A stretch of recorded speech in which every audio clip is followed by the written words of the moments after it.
Allahu limen hamide. Allahu ekber.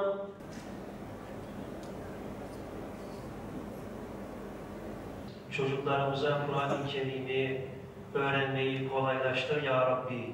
Kur'an-ı Kerim'i okumayı, anlamayı ve gereği gibi yaşamayı bizlere nasip eyle ya Rabbi.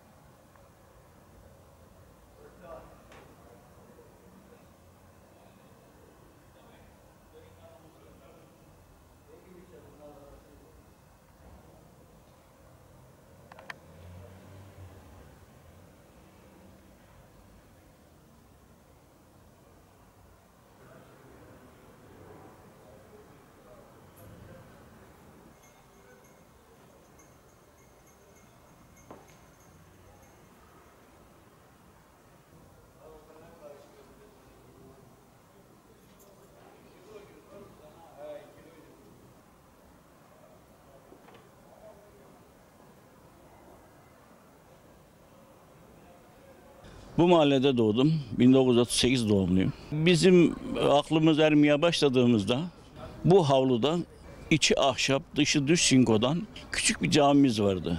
Yani 50-60 kişilik. Ta 1962-63 yılına kadar. Mahallemiz büyüdü, genişledi. Sığma almaz oldu. Biz bu camimizi yıkıp, yani o eski camimizi yıkıp bu yeni camiye mahalleli olarak karar verdik. Büyüklerimiz öncü oldular. Biz gençler onların arkasında beraberce eski cami ufaktı zaten, yıkılması da basitti. Bu camimizi yapmaya karar verdiğimizde işte bu büyük şimdiki gördüğünüz şekilde karar verildi, yapıldı. 1965 yılında bitirildi. O zamana kadar bu mahalle köy statüsündeydi. O küçük caminin havlusunda hem jandarma karakolu vardı hem kahvehane vardı burada. Bu cami yapıldıktan sonra buraya kadrolu imam verildi. Mahalle oldu artık. 1965 yılından beri bu gördüğünüz şekliyle. 70 yıllarında falan biz bu sarmaşığı minarenin oradadır kökü. Minarenin oradadır. Böyle camimizin etrafını bu sarmaşık sardı. Duvarlara, zemine zarar olmayan bir sarmaşık. Büyümesi çok çabuk olan bir bitki türü.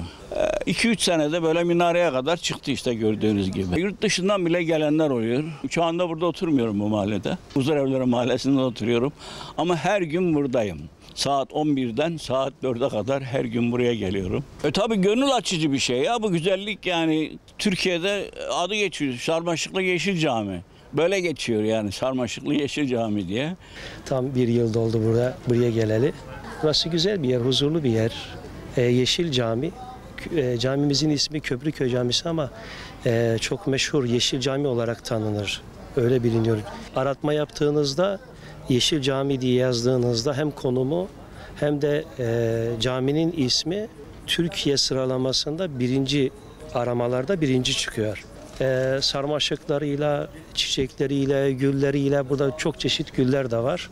En belirgin özelliği de şeydir, sarmaşığı tam minarenin dibinden 2 tane kök çıkıyor ve caminin sadece minareyi değil, caminin tüm müştemilatını, caminin tamamını, hatta caminin etrafındaki Kur'an kursunu bile hepsini o 2 kök tamamen kaplıyor. Hepsini kapatıyor, böyle yemyeşil. Sarmaşıkların çok çeşitleri var. Bu herhalde en iyisi, en güzeli. Yaprakları böyle çok daha geniş, büyük. Böyle kocaman yaprakları falan oluyor. Buraya ziyarete gelenler çok oluyor. Yani sadece Adana'dan değil, Adana çevresinden de gelen oluyor. Kışta kurumaya başlıyor ama o sarmaşıkların o yaprakları bile üzerinde bu şekilde kalıyor.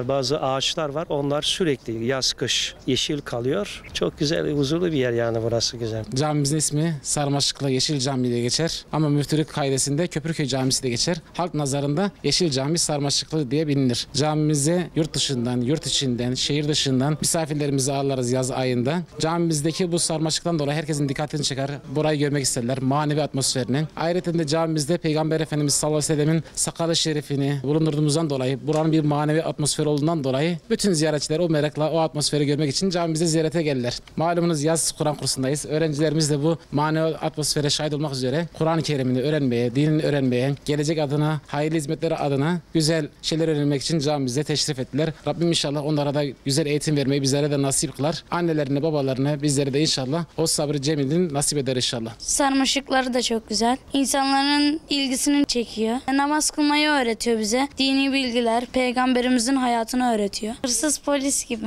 Yani yakalamacalı oyunlar oynuyoruz. Sabah kalktığımda çok seviniyorum. Abdestimi alıyorum, yemeğimi yiyip çıkıyorum.